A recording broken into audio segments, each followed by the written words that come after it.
it was in the news that same-sex marriages got allowed, yeah, and on reading upon it, yeah, I found out that they said that it is at the genetic level of people, it's in the hormones, yeah, what they desire, what they don't desire.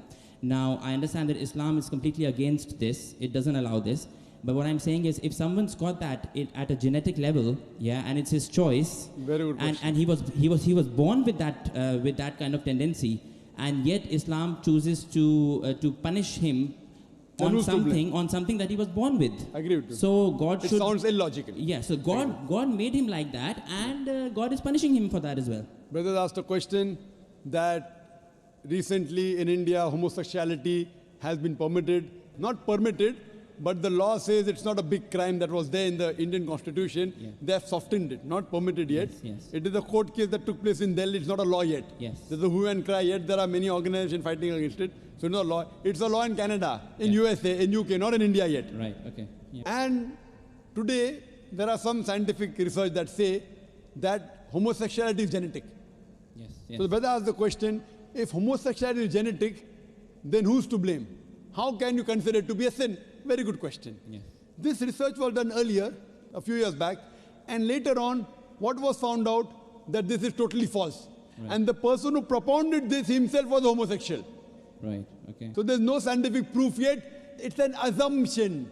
Right. Science doesn't testify yet that homosexuality is genetic. Right. In fact, Quran says in Surah Araf, chapter number 7, verse number 81, which says that, do you have lust for men more in preference to women? To homosexuality. Yes. Talking about Qawm Lut. Yes. It is prohibited in the Bible also, talking about Lut alayhi salam. Yes. Also in the Quran it is prohibited. Yes. Homosexuality is prohibited completely. Right. It is an assumption that it's genetic. It's not genetic at all. How does it happen? I'll tell you. Yeah. The psychologists they tell us that once you overdo a thing, you start losing the pleasure. Right. So what God has permitted the normal sexual way of life, you start overdoing it. You start doing unnatural things. Right. What God has permitted natural things, you do unnatural. You start doing from the reverse side. So once you get fed up of doing it so often, that's the reason scientific research says a person who has no extramarital affairs enjoys the sexual life with his wife and husband the maximum. Yeah, but this tendency is found in small children. I mean, I'm telling you. Yeah, so I mean, they have not got married yet or tasted it. Let me complete. Yeah, yeah. We'll come to children later on. First I'm talking about the adults. Yes. How it comes in children, I'll tell you it. Okay.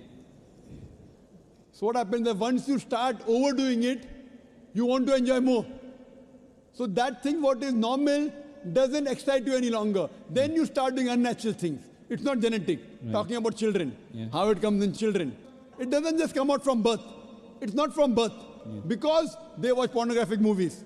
Right. They watch blue films. It's haram. The parents, the way they behave in front of the children.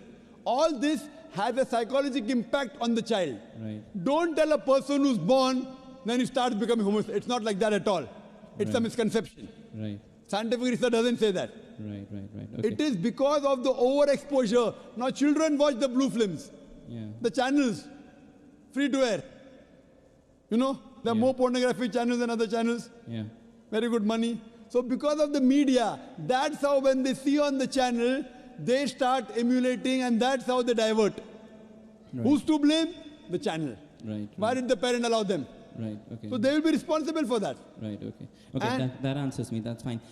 One thing you said was that Brother, God has to be. the last question. Yeah. God has to be logical. You said, yeah. So why did he? God choose, has to be logical. God is logical. God is logical. Okay. So why did he choose, taking into account Islam is a correct religion? Why did he choose to bring you into this world in Islam and so many others in a different religion? So that means he's being partial from the birth. Very good question. Brother asked the question that some people are born in Muslim family, and a person born in Muslim family, chances Muslim, born in non-Muslim family, non-Muslim. So why is God impartial? Maybe if you were born in a Muslim family, you would have been a Muslim. Yes. Correct? Yes. Very That's good how question. it usually goes. Very good question. The criteria to go to Jannah is not to be born in a Muslim family. Our beloved Prophet Muhammad said, every child is born in Din al-Fitr. He's born as a Muslim. He submits his will to God. Later on, he's been influenced by his parents, by his elders, by his teachers. Then he starts doing idol worship, fire worship. He converts. Therefore, when a non-Muslim becomes the Muslim, the more appropriate word is revert rather than convert. He comes back to the original faith. Now, the criteria to go to Jannah is not to be born in a Muslim family. The criteria to go to Jannah is Surah Al-Asr, chapter number 103, verse number 1 to 3, which says, Wal Asr, Innal insana lafi khusr, illa alladhina amanu, wa amilu salihati, wa tawasaw bil haqq, wa tawasaw bis sabr. That by the token of time, man is very in a state of loss, except those who have faith, those who have righteous deeds, those who exhort people to truth, and those who exhort people to patience and perseverance. The criteria to go to Jannah is all four things: Iman, righteous deeds, exhorting people to truth, exhorting people to patience and perseverance. If a person is born in a Muslim family, the first criteria, the chances are more. Not the remaining three. Fine? Now you may be born in a righteous family, but not having Iman. I don't know. Yeah, but I mean, why was he born in a Christian family or a Hindu family? You know, he should be born. I mean, it's more likely that he gets the other things easily. There are four things to go to Jannah. If a person is born in a Muslim family but does not have righteous deeds, does not do dawah, he'll go to hell. Okay. He will not go to heaven. Only by having a name, Zakir, Muhammad, Abdullah, Sultan, will not take you to heaven. Even practice is important. You may be born in a family which has righteous deeds, but may not be having Iman. So everyone has different combinations. But Almighty God says in Surah Fusilat, chapter number 41, verse number 53, Sanuri'im ayatina fil afaqi wa fi anfusihim hatta yatabayyana annahu al-haq. Soon we shall show them our signs in the furthest regions of the horizons and into their soul until it is clear to them that this is the truth. So Allah takes it upon himself that to every human being, he'll put in his heart directly that this is the truth. Like how God sent me to put it directly into your heart here. Correct? So you mean to say there is no advantages? No, there are advantages, disadvantages. So it's a big advantage. You got everything very easy. But for a person who's in a different religion, he doesn't even come to know about it. You got so easy. In 3 hours, you got it directly. Very easy. Right or wrong? You don't think it to be easy. See how you take it. I'm saying how lucky you are compared to the other non-Muslims. You attended my talk. Yet you're not accepting it. Who's to blame? You or God? You. But there are not things. Me. There are things.